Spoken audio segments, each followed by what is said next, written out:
Welcome, weirdos, to episode 125 of History for Weirdos. Is it actually episode 125? It is. I checked right before this. Really? Yeah, I realized we hadn't been saying it for a while, and I wanted to spice things up a bit.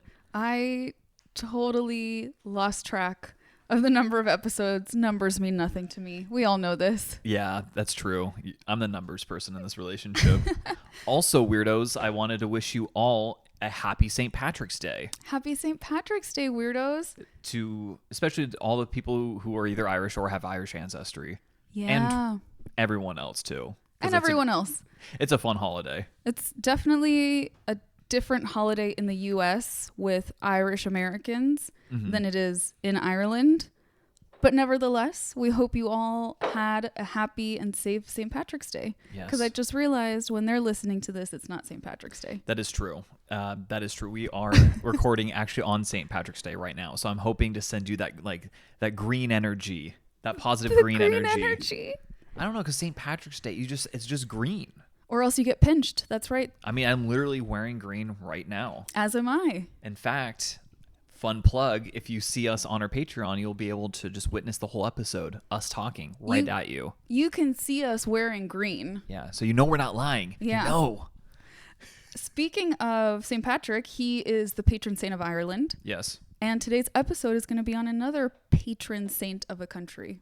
Oh, really interesting. Mm-hmm. I know what this episode is about, but I'm very curious to hear more about it. Yeah, this week we're going to be covering the life and achievements and legacy of Joan of Arc.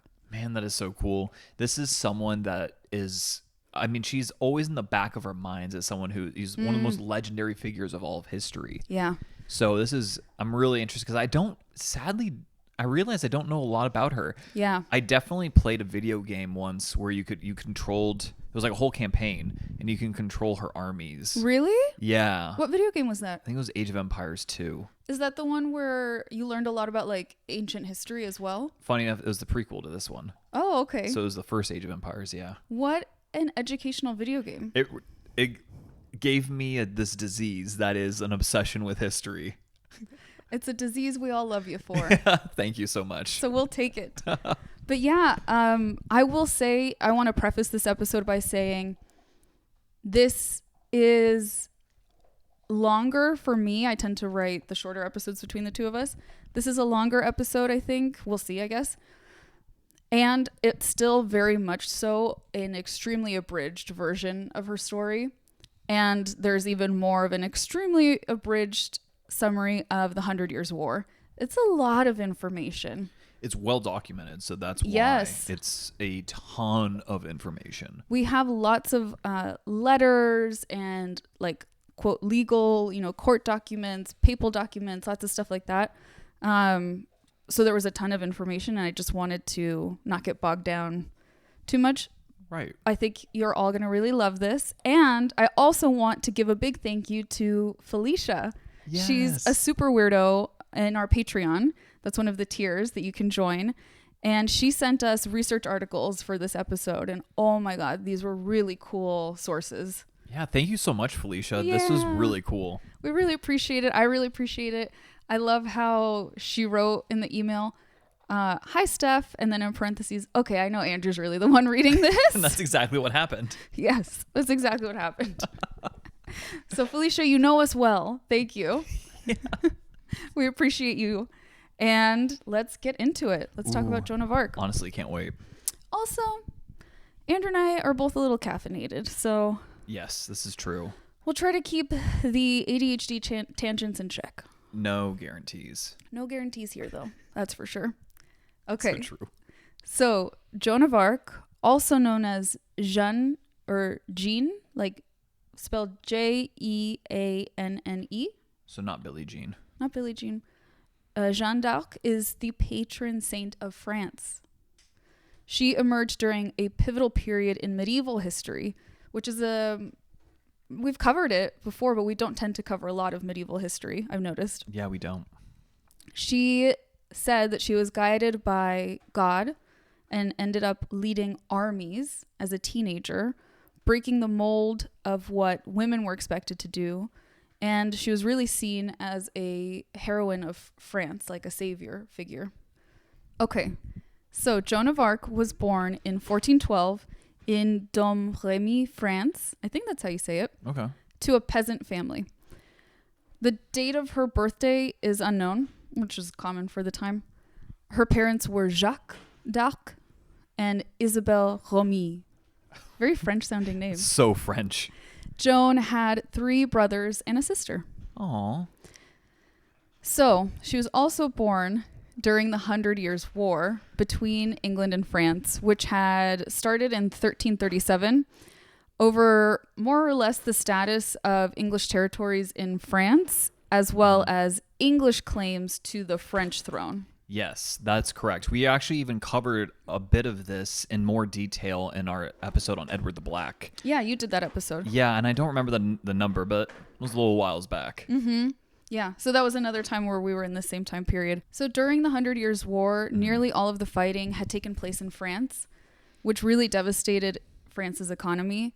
At the time of Joan's birth, France was pretty divided politically, and this is the part where I'm going to get into a very abridged summary of the politics of the 100 Years' War. Fair enough. It was over 100 years, you guys. There's a lot to cover there. I know you quizzed me on this earlier. It was like 116 years, right? If I remember correctly. Yes, you're correct. That's actually how long it was. Wow. Look at you. Look at me. Yeah. So awesome. Our friends often say, weirdos, that Andrew should go on like a game show, like a trivia game show. And I totally agree. Useless facts. I'm your man. Yes. They're not useless to me. Oh, I love them. that's adorable. So the French king Charles VI was also known as Charles the Mad. He had recurring bouts of mental illness, which weakened his rule for sure. Mm-hmm. People weren't stoked on him, I think is the political term. Right. I think you're right about that one. So the king's brother, Louis, or Louis, if you're reading it in English, was the Duke of Orléans, and his cousin, John the Fearless, was the Duke of Burgundy, and they fought over who would take over the Regency of France. Ooh, I see. So Charles the Mad, his brother, and his cousin. Wow, just all duking it out. Well, Charles the Mad's just, I think, off being king that's like crazy. Mentally ill without proper treatment or information or understanding to support his needs. I am so sorry. Okay. Then in 1407, the Duke of Burgundy, so John the Fearless, the cousin, he ordered the assassination of the Duke of Orléans, the king's brother. Wow. Okay, that's pretty brazen. That's really brazen. It brought on a civil war. That is unsurprising. So then there was another Charles. I feel like, God, there's gonna be like just a million Charles and Louis. Yeah, there's another Charles of Orléans also, and he succeeded his father. So his dad gets assassinated. Little Charles succeeds as Duke, and he's only 13. So like, what the fuck's he gonna do? I mean, what the heck? I mean, sorry. That just like came out. That came right out. That was from the heart. We're not editing that out. Sorry, guys. We're like a 13-year-old. What's he going to do? Right. So he gets put into the custody of a count, right? Like he has sort of like an adult looking over his dukeship, his duchy. And the supporters of little Charles become known as Armagnacs. Interesting. Armagnacs, while supporters of the Duke of Burgundy become known as Burgundians. Okay, well, that second one makes a lot more sense. I don't understand the first one, though. It's because the count that he's in the custody of is the Count of Armagnac. Oh, never mind. Mm-hmm. That makes sense. So then... Yes. So then Henry V of England exploited this internal division within France. And he's like, oh my God, while they're fighting over the French Regency, I'm going to invade. Which is pretty smart. Yeah, no, that's it. Yeah. And this really was he invaded in 1415. And then the Burgundians were like, oh no, we got to do something. So they take over Paris in 1418. So everything, all of France is like chopped up and really chaotic right now. Correct, yes. That is the picture I wanted to paint. Yeah, so it's not a fun time in France. A lot of strife, a lot of chaos, and of course, economic depression during that time. But we're going to get back to Joan for a little bit right now. Okay. So in her youth, Joan did household chores, she spun wool, she helped her father in the fields and looked after the animals. Typical peasant girl vibes. Mm-hmm. What the youth would call cottagecore. Cottagecore. So she was really into cottagecore before it got trendy. Yeah, she was living the cottagecore lifestyle. But then she's like, I want to live that like Julius Caesar lifestyle though. Yeah, we're going to get to that. Nice. Her mom would have provided her religious education, which is, when we think of religious education for peasants of this time, it's their only education, really. Correct. Right. They're not taught to read, write, do math, but they are taught a lot about the Bible. They are taught a lot about the church, Jesus, things like that. And it's just a really important part of their lives. And that it becomes a very important part of Joan's destiny, really. So in this region that she lived, Domremy, it was in the Duchy of Bar. And this is a place where it was surrounded by the Burgundian land, the people who were loyal to the Duke of Burgundy, but its people were actually loyal to the Armagnac cause. Okay. So a lot of tension. Then by 1419, the war had really affected the area. And in 1425, her town, specifically Domremy, was attacked and all the cattle were stolen. No, not the cows. Yeah, not the cows. This led to, obviously, a very upset sentiment among the villagers. And they hated the English. They really saw the English as the reason for their suffering and the strife in the country, which isn't entirely true. It's only partly true. It's only partly true, but I can understand how that's an easier conclusion to come to. Right, especially if you're a medieval peasant, you're not really focused on like international politics. Wow, that's a hot take. Hot take, I know. You're just like hoping to not die. Yeah, you're right. Their world was very much so still focused on just surviving. So when this attack happened, though, is when Joan has her first vision. Oh, snap. And then like history is made. Mm-hmm. I'm going to read you a quote that Joan gave at one of her trials that she's at, where she talks about the visions herself. So this is in Joan's words. Okay. I was 13 when I had a voice from God for my help and guidance. The first time that I heard this voice, I was very much frightened.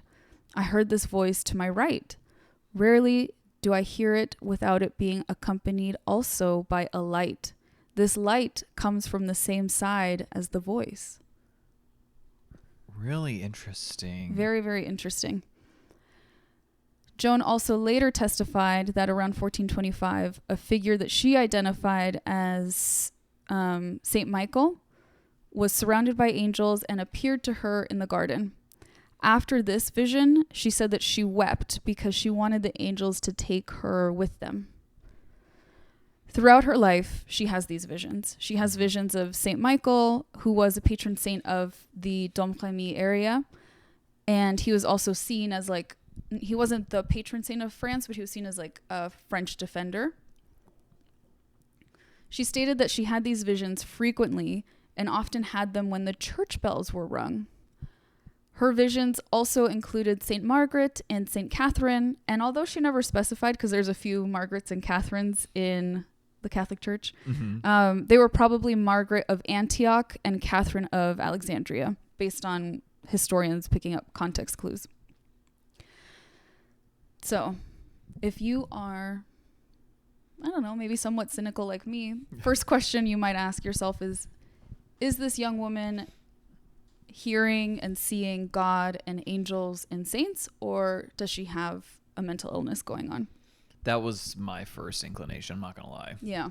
So we're going to get into that a little bit. The question of whether or not Joan of Arc had a mental illness is still debated amongst historians and scholars, some arguing that her visions and actions could be interpreted as symptoms of two conditions. One is schizophrenia, the second is temporal lobe epilepsy. I could speak a little bit to the schizophrenia. Mm-hmm. I have experience working with schizophrenia.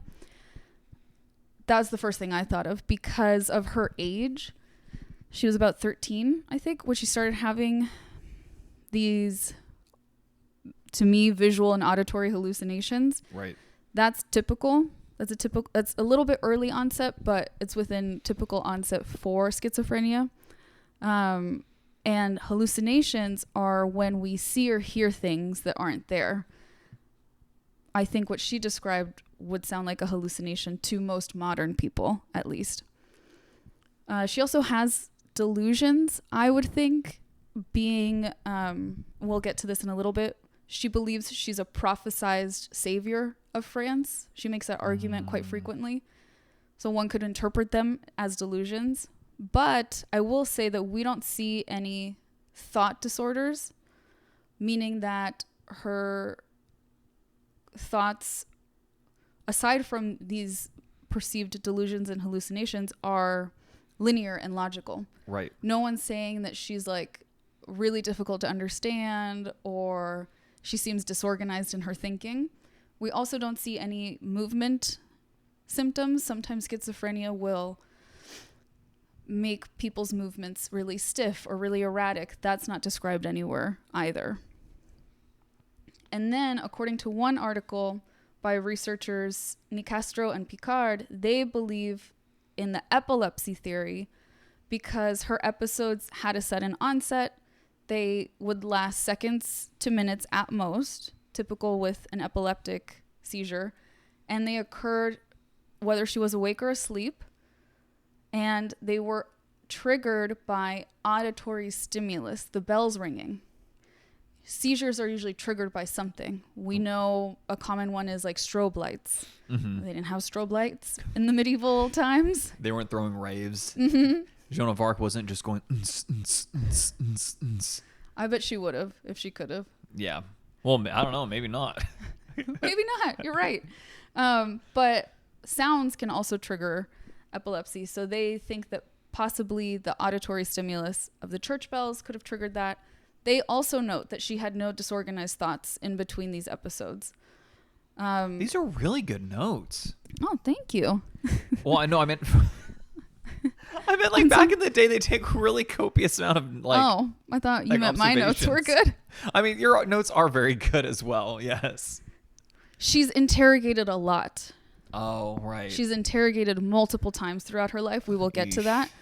So that's why we have so much information on her and her experience of these, what the Catholic Church would call, and I'm sure the Orthodox Church as well, they're known as ecstatic religious experiences.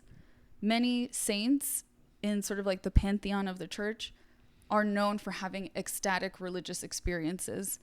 Another famous French one is Sainte Thérèse de Lisieux, who is compared to Joan of Arc in one of the articles that Felicia sent over because they have similar experiences of God, of all of a sudden being overcome by lights, by sound, and just this feeling that God is present. Really interesting. So throughout history, we have a ton of Christians reporting these same sort of experiences, right? They say that the reason that her auditory and visual hallucinations would have a religious context is simply because of what we touched on earlier, right? In that religion, the Catholic faith specifically, would have been such a big part of her life and the only education she would have received. Right. So it makes sense for her to like interpret these sort of feelings as part of her like upbringing. Yeah, exactly. So the only thing she really knows. Yeah. Like if someone grows up in an entirely different environment that doesn't have any sort of like religious beliefs or connotations to it, they may not develop hallucinations that have any sort of religious tone to them. Right. But I will say, while some of us may speculate illness, others do believe that her experiences were genuine because she is so put together in between her ecstatic religious experiences. Right, like she's putting together, well, I guess I won't jump the gun, but she does quite a bit of organizing as a child. As a child, yeah. Like that's insane. And people say that only true faith and true belief would have given her the conviction and determination to fulfill what she saw as her divine mission. But I totally understand that argument too. Yeah. I think it's really interesting to consider that I mentioned earlier, Charles VI was considered mentally ill at the time, right? They are contemporaries. He is reported as having hallucinations, erratic behavior, and disorganized thoughts. That's why a lot of people didn't trust and have faith in him as a king. But that's not what they record about Joan. So I do think it's interesting. They knew what mental illness looked like. Mm-hmm. And they don't seem to be reporting this young woman seems to have what the king has.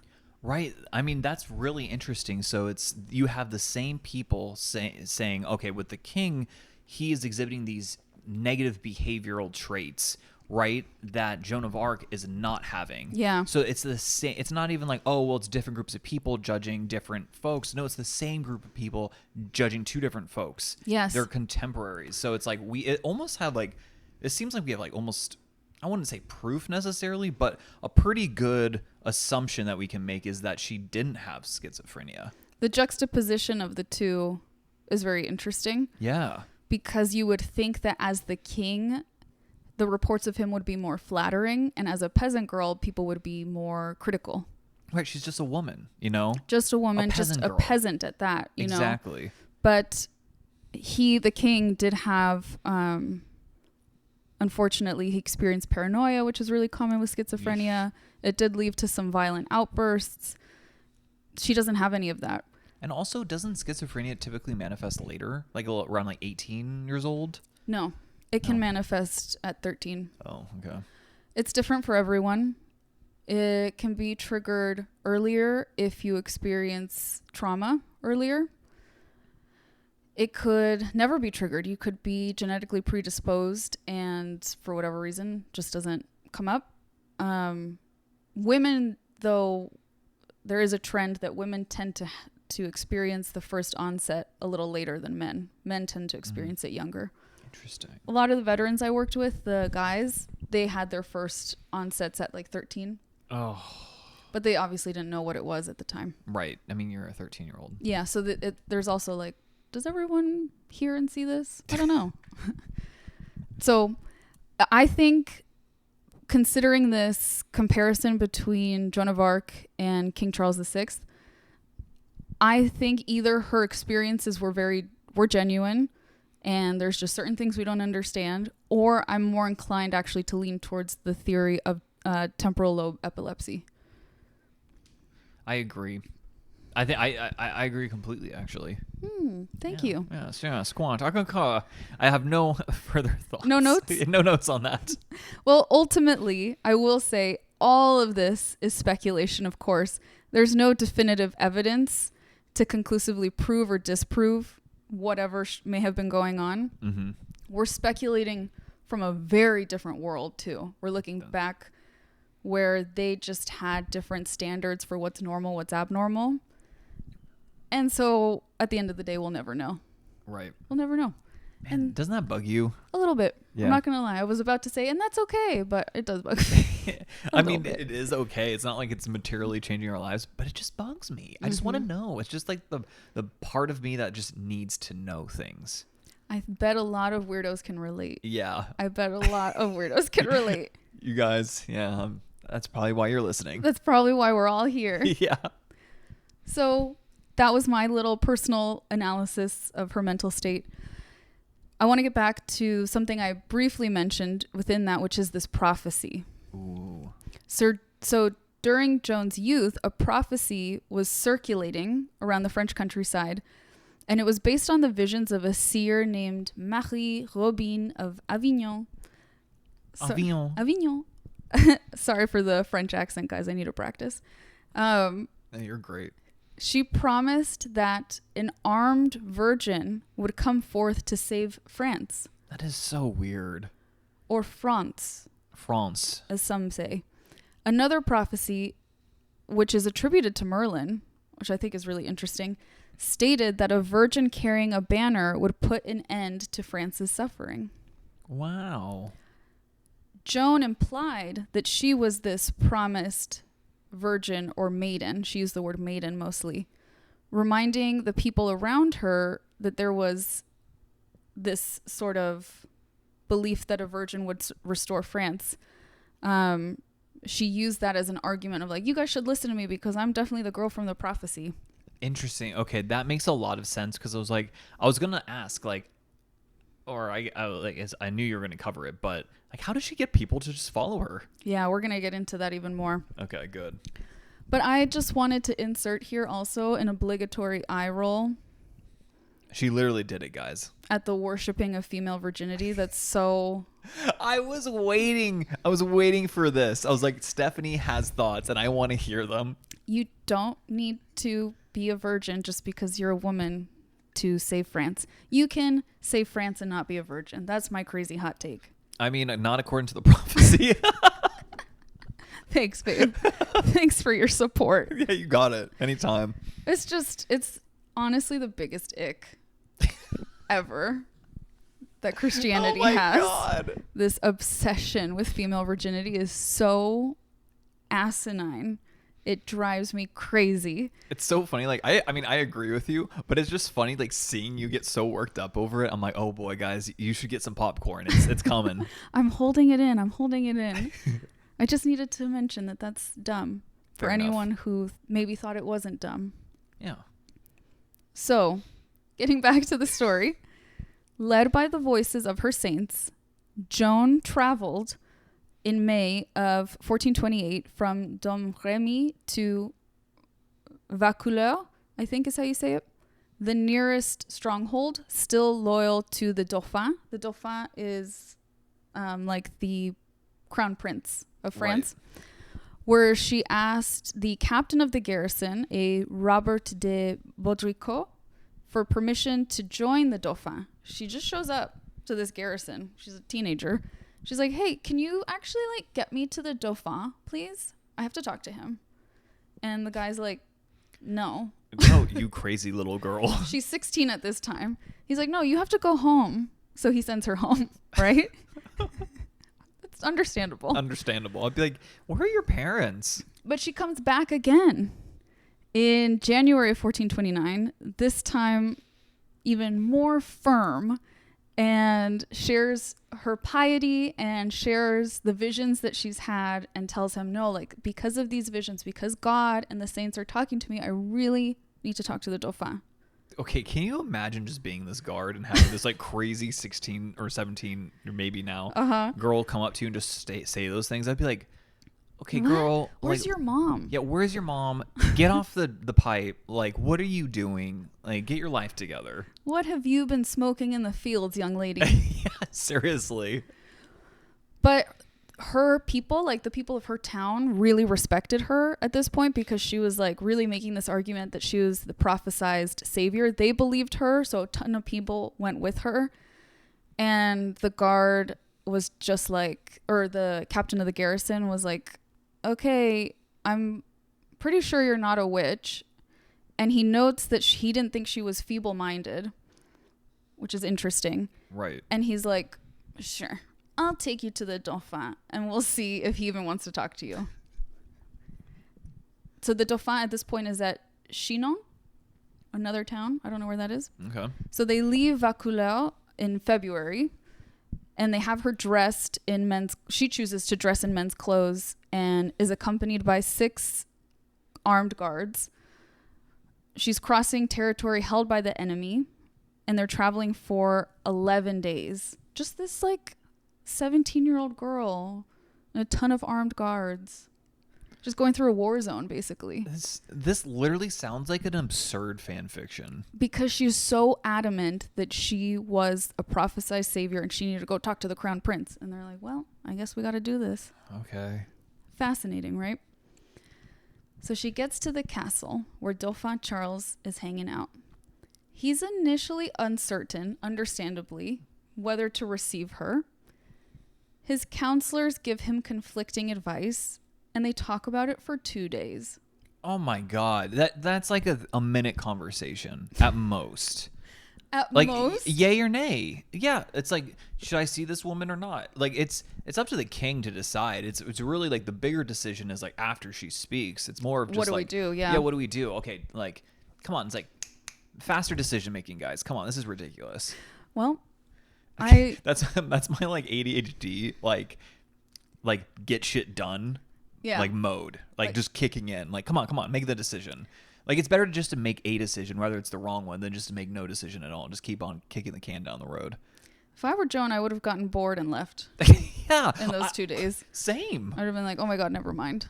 Yeah, no, our ADHD would not allow us to stay that long. Mm-hmm. But 2 days later, he finally grants her an audience. And to test like how legit she is, he hides himself, dresses in like plain clothes amongst his courtiers, like the people at court, to see if she can pick out which one is him. Why does that matter? I don't know. Yeah. But she immediately picks him out. She's like, oh, there you are. Hi. So I really need to tell you something. I am a prophesized savior. Yeah, and you need to give me an army. I don't know how to tell you this. Like yesterday. Mm-hmm. She tells him everything and that she wants to lead a battle against the English, and she will have him crowned as the king at Reims. Very bold, especially for a random peasant to say to her crown prince, right? Okay, is she like... And she's a teenager. Is she neurodivergent, you think? Maybe. I mean, this is some neurodivergence right here, I feel like. It's giving me strong vibes. Very possible. Yeah. Very possible. The Dauphin talks to her, hears what she has to say, and then he's like, oh my God, I don't know what to do. So he has her interrogated by ecclesiastical authorities, so like church authorities. Mm. She's taken to, they take her somewhere else, Poitiers, for 3 weeks. Oh my gosh. And that's one of the first places that she's interrogated, and they're asking her all about her visions and what did God say and what did St. Michael say, what did St. Catherine say, blah, blah, blah, right? Mm-hmm. So she tells the old religious dudes that she's like, you guys, you can ask me all the questions you want, but you're not going to get proof of it here. You will get proof of what I'm saying once I get that army. Just give me the army. No, I love her. Like, this is the...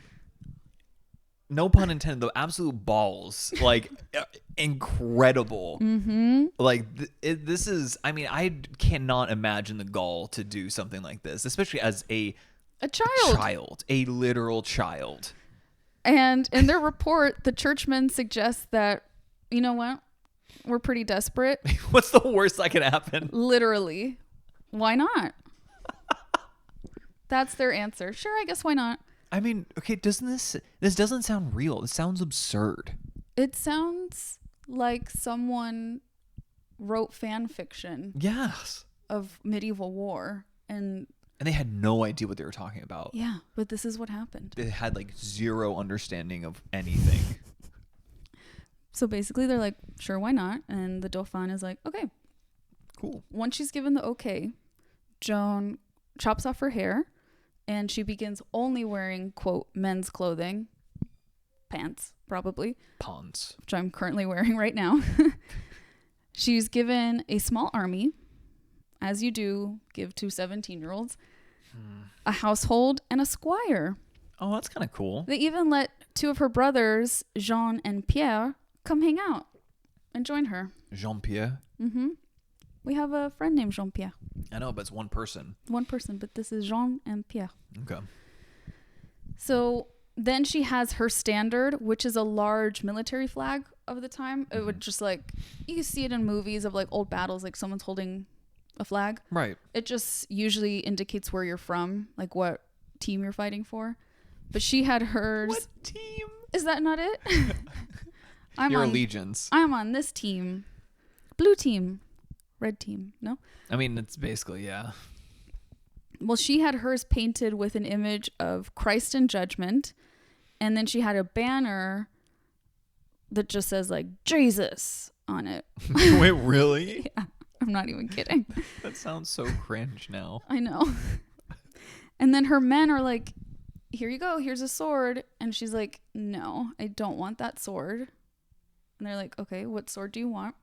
And she's like, there's a sword waiting for me in St. Catherine's church. Because you know how St. Catherine talks to me? There's a sword in her church. So they're like, okay, I guess we're going to go to the church. This sounds so insane. This sounds batshit. Well, guess what? There was a sword, wasn't There's there? a Oh sword. my God. Yeah. This is... I bet they were just like, okay, no, like this is wild. This is legit. This is legit. Yep. So they get her sword, and she starts very famously sending letters to the English before going into battle, apparently in an attempt to reason with them to just leave France peacefully. That's really kind of her. Mm-hmm. I'm going to read a little bit of the first letter that Joan of Arc sent to the English commanders at Orléans. This one is dated March 22nd, 1492. But that's when she had it written. But 1429. Oh, 1429. Yeah. I must have inverted them. Yeah. Sorry, friends. I do that. Yeah. Andrew knows. But for some reason, I don't know why, this really bothered me. She wrote it on March 22nd, but the source noted that they didn't like send it out until April 22nd. That's so weird. So they just sat there for like a month. For a month. I don't know why. And since Joan never learned to read or write, except her signature, she dictated this letter to a clergyman. It's really long, so I'm only going to share 2 excerpts from this. I think it's interesting. At the top of the letter, she had the clergyman write Jesus plus Mary. This was like a slogan of her. She always wrote that on her letters, or had someone write that. So it starts Jesus plus Mary, and then King of England, and you, Duke of Bedford, who call yourself Regent of the Kingdom of France. You, William Pole, Count of Suffolk, John Talbot, and you, Thomas Lord Scales, who call yourselves lieutenants of the said Duke of Bedford. Make satisfaction to the King of Heaven. Surrender to the maid who is sent here by God, the King of Heaven, the keys of all the good towns which you have taken and violated in France. She has come here by God's will to reclaim the blood royal. She is very ready to make peace if you are willing to grant her satisfaction by abandoning France and paying for what you have held. So she's like, get out and you owe us money. Oh my God. Because you've effed up so much. This is incredible. And then she closes it more or less with, or no, this is a little bit later in the letter. Like I said, it's long. She writes, quote, I shall make them leave, and in whither they will or not. And if they will not obey, I will have them all put to death.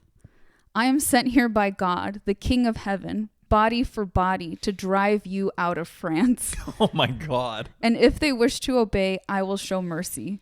And be not of another opinion, for you will not hold the kingdom of France from God, the King of Heaven, the Son of Saint Mary, for the King Charles, the true heir, will hold it, as is revealed to him by the maid. He will enter Paris with a good company.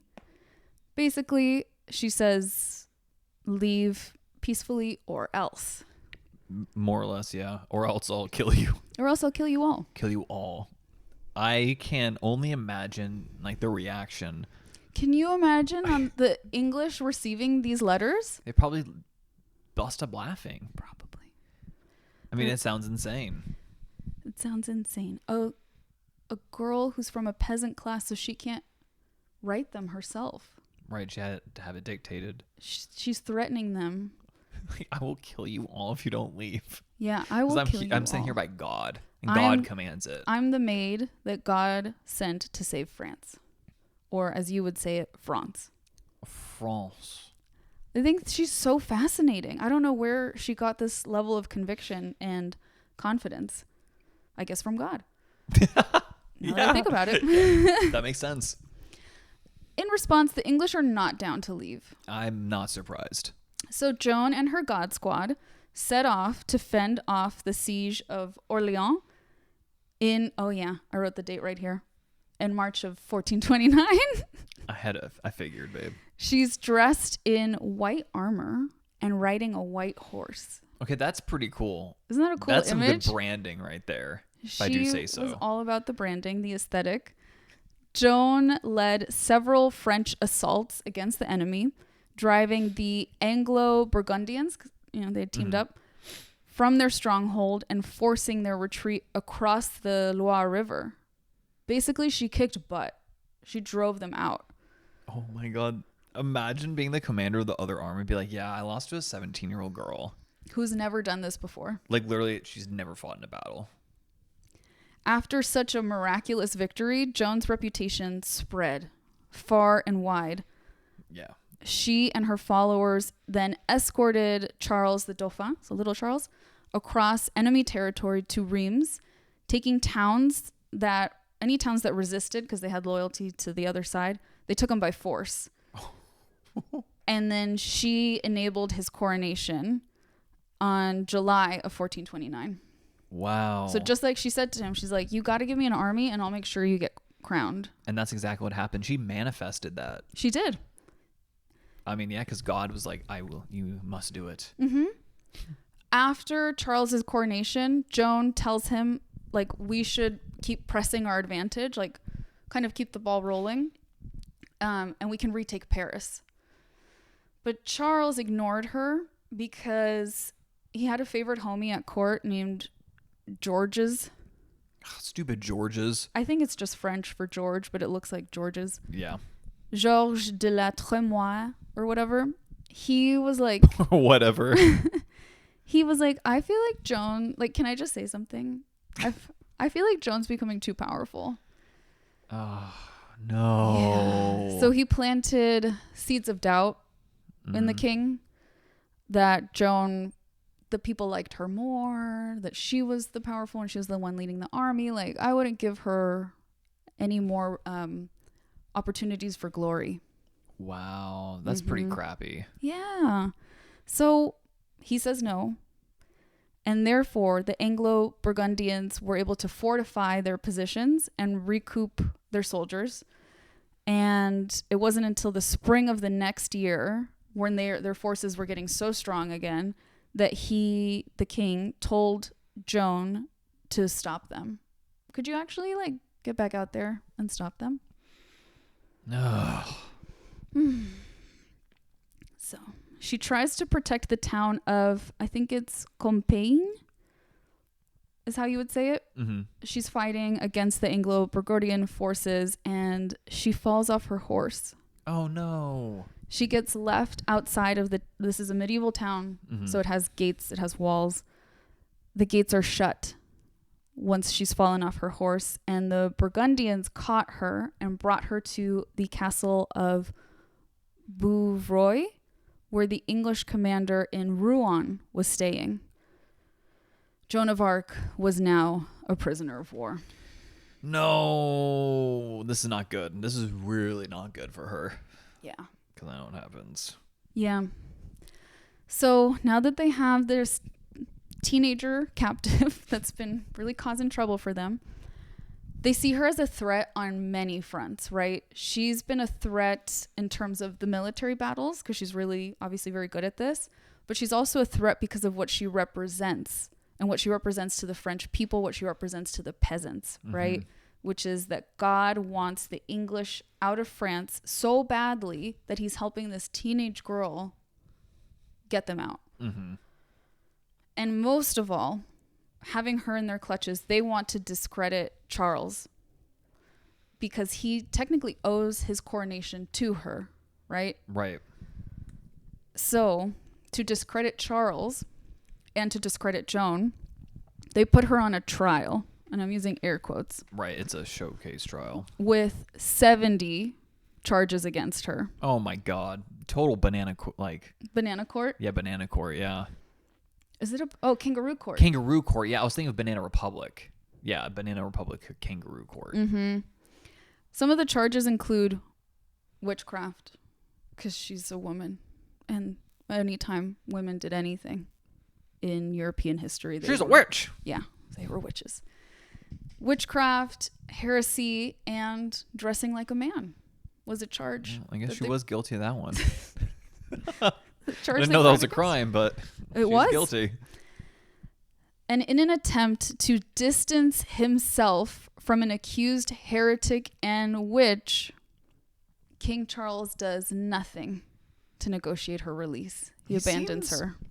Dude, I don't like this guy. This Dauphin. Dauphin? I hate this Dauphin. He sounds like a little bitch. We are so saucy this episode, and I think it's the coffee. It's definitely the coffee and the caffeine. Also, I had a few Guinnesses earlier. So you're just... I'm having a great time. Yeah. I'm in my zone. You know who this Charles reminds me of? Ooh, who?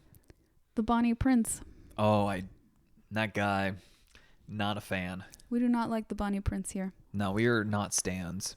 So she's totally abandoned. You'd think, the king will send someone on behalf of him or send the army that she was leading. No one's allowed to help her.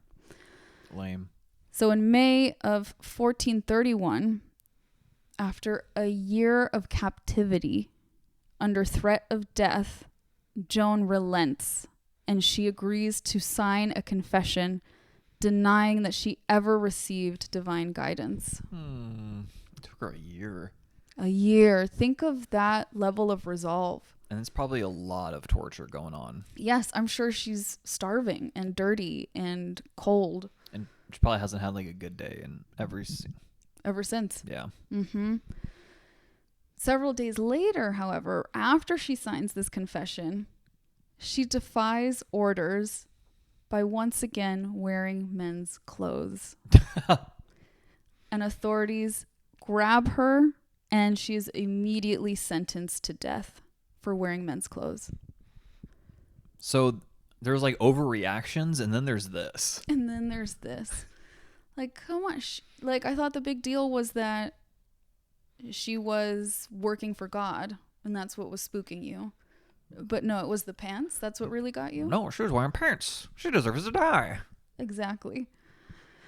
So on the morning of May 30th, 1431 at this point, at the age of 19, Joan was taken to the old marketplace of Rouen, and she was burned at the stake, burned alive. I know. It sucks. Like, I knew this was going to happen. I was like, come on, escape it. Yeah. It's the worst. What's a fun personal fact, weirdos, is that I went there as a senior in high school when I was 18. Wow, you were like almost the same age. Yeah, I thought about that while we were there. It blew my mind. I was like, she was a year older than I am now, and she led armies? Like, that's crazy. I will be lucky to graduate high school this year. Yeah. We were on different levels, obviously. Yeah, just a little bit. So the 100 Years' War ended about 44 years later. So Joan's put to death. Guess what, Charles? She can't freaking save France like she told you she would because you let her die. So 44 years later, the Treaty of Picquigny, I think is how you say it, was signed in 1475. This treaty was negotiated between King Louis XI of France and King Edward IV of England. So although the treaty marked the end of the major hostilities between England and France, there were still sporadic conflicts which continued for decades afterwards. Yeah, I mean, and on and off for like centuries. Yeah. So as we mentioned earlier, the 100 Years' War was technically 116 years long. Right, and it was multiple conflicts really kind of lumped into one. Yes, that's a very good way of explaining it. Even after Joan died, her fame only grew. I can see why. 20 years after her death, Charles ordered a new trial that proved she was innocent. Dude, I hate this guy. This guy is the worst. He is not. He's just a boo. He's like, oh no, see, we found her innocent. See, I'm a good friend now. What a piece of garbage, honestly. I agree. But long before she was officially recognized as innocent and things like that, the people loved her. Like, the common person in France loved her and saw her as a French savior, even though she technically wasn't able to complete her mission. And then Pope Benedict the 15th. 15th, thank you. I'm the one who's going to read Roman numerals here. He declared her a saint in 1920. Oh, no way. She was already seen as a legendary figure, but this sort of made it legit. And she inspired many works of art, books, movies, TV shows over the year. Apparently, there's a very classic silent film called The Passion of Joan of Arc, which I didn't know about. I didn't know that either.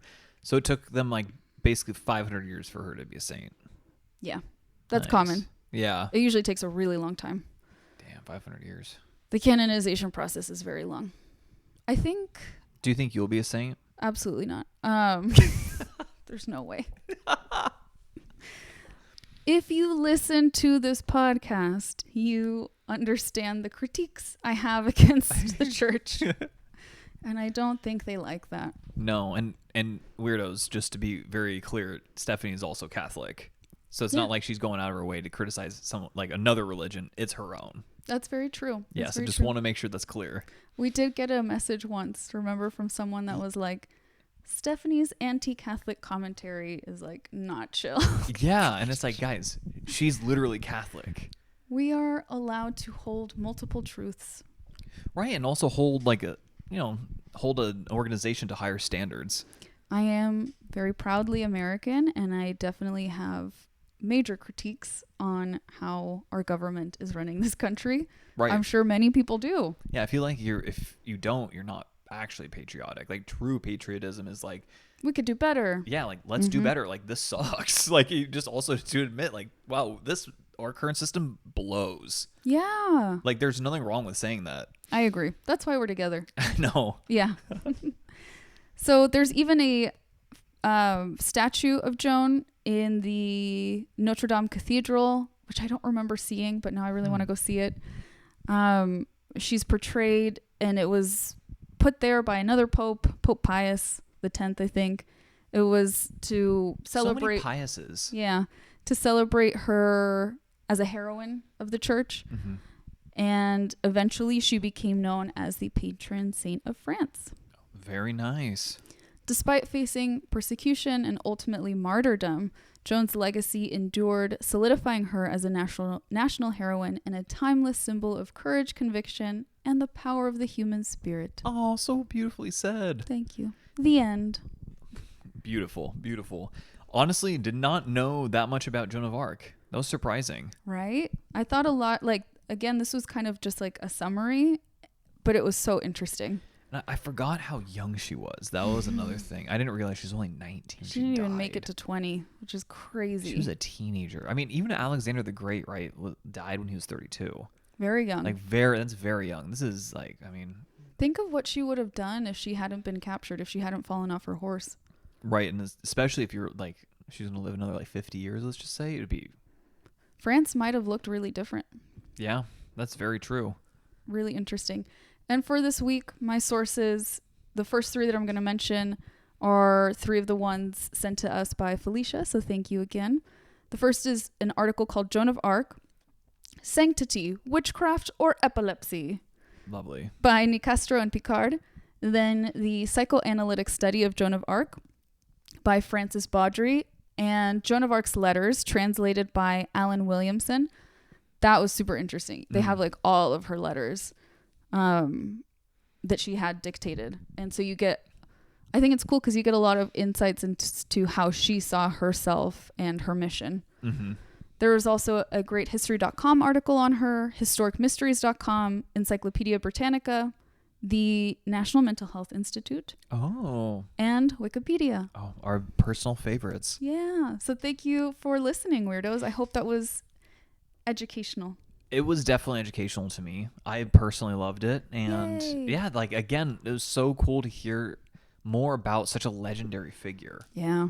I mean, this is just one of those people that you hear about, but you might not necessarily know a lot about. I just love the image of this teenage girl in her white suit of armor on her white horse kicking butt and like getting these invaders out of her country. It's pretty amazing. I'm not going to lie. Yeah. It's a really cool image in my head. Yeah. I'm really down if you're down to like watch like movies on her now. Definitely. Now yeah. that we have backstory. I want to see that silent film. That would be really cute. Yes. I mean, God, I love watching silent films. They're so like campy, but so cool at the same time. Weirdos, if you have any Joan of Arc books, movies, TV show recommendations for us, leave them in the comments on Spotify. Yeah, absolutely. And also, if you have any theories on what her deal was, put it in. Right. I love reading them. This is the place to speculate. This is a safe space to speculate, weirdos. We want to hear your thoughts. And it's not like you're saying, oh yeah, I know this to be fact. This is just you saying, this is what I think. Maybe right, maybe wrong. Who knows? And we love to hear it. Absolutely. Thank you so much for listening, weirdos. Until next time, weirdos. Adios. Adios.